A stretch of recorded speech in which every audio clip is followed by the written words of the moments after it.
the doctor said there's pretty severe arthritis in my right big toe. But despite the challenges, he has continued to train. Yeah, he's pretty hard-headed. I think I can run another marathon. In fact, I think I want to run a marathon on all 7 continents. This is not the first time I've been to Africa. I came here to Africa about 5 years ago when myself and my 2 sons climbed Mount Kilimanjaro in Tanzania. It was an adventure. My dad and I went out to Africa and climbed Mount Kilimanjaro, and we did it all together. Whereas my understanding of this terrain is that you start at 6,000 feet, which is what we climbed up to on day 1 of Kilimanjaro. So that put it in perspective right away, that you're already starting at 6,000.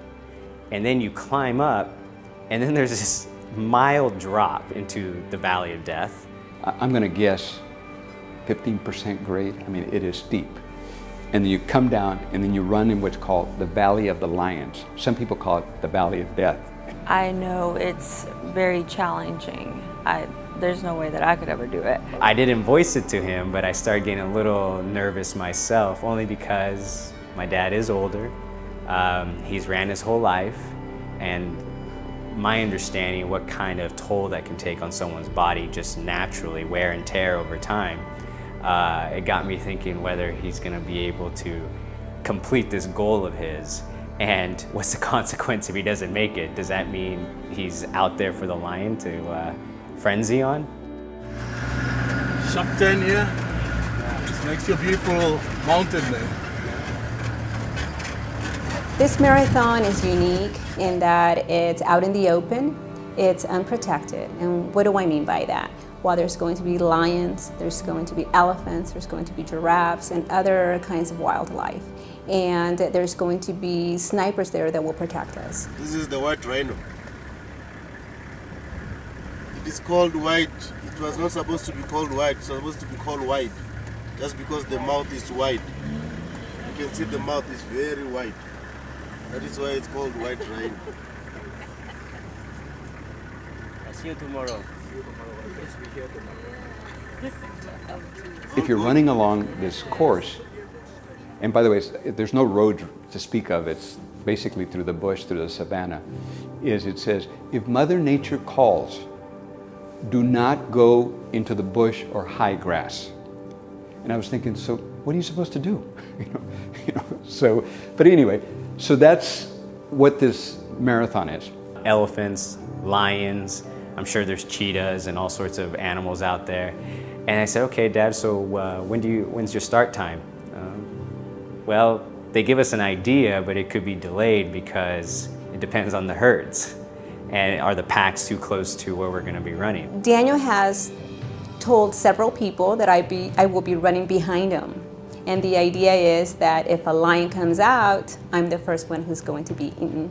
I've been going along with that, but little does Daniel know that I'm going to beat him, and he's the one who's going to be behind me. So if he thinks that I'm going to be eaten first, he has something else coming.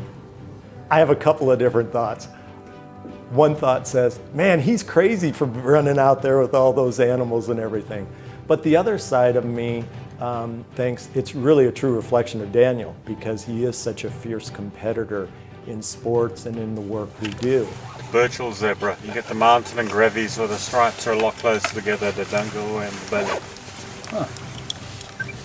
Each had an individual stripe patterns like our fingerprints. As I'm sitting in that Jeep, I'm thinking to myself, I don't know that I can do this. This is a lot steeper. I mean, I looked at the profile map and it looked pretty steep. But when you're here, it just seems insurmountable. I mean, like, there's no way I'm going to get up this hill. Did I make the right decision getting into this marathon? Or am I going to be one of those people, one of those runners that gets scooped up because I didn't make it across the finish line in time? Because they're very strict about the timing. They have cutoff times at different points throughout the race. And if you're not there, they pick you up. For security reasons. Security reasons being another way of saying the wildlife will eat you. So we go on this walk with the lions. As we round the bend, we see the lions for the first time. they're huge. My heart stopped beating. I couldn't breathe. I've never been around predators. So you never walk in front of the lions. And then we had sticks that they gave us, big stout sticks. I mean, these things they're at the top of the food chain for a good reason. We were staying at this lodge, and it was different than any other hotel or lodge we've ever been at. They said, when you have dinner and you finish eating dinner, you have to ask for an escort, an armed escort, to walk you back to your room. Why? Because the lodge is open to the wildlife, and the predators come out at night. I was thinking, maybe this wasn't such a good idea to come out here. I mean, there seems to be danger lurking around every corner. And I think I'm gonna have to swallow my pride somewhere along the run and say, I give up. Go ahead and scoop me up, pick me up, and take me back, because I'm not gonna finish. And I don't wanna be out here past the cutoff time, because one of these critters might decide they want to have early dinner. He'll finish. I have confidence that he will finish. I'm a little bit worried. I mean, it's a difficult race, kind of a dangerous race, and I'm not getting any younger, and I got these health issues. So, yeah, I'm concerned about whether I can finish it or not. But what I can tell you is I'm going to give it my all.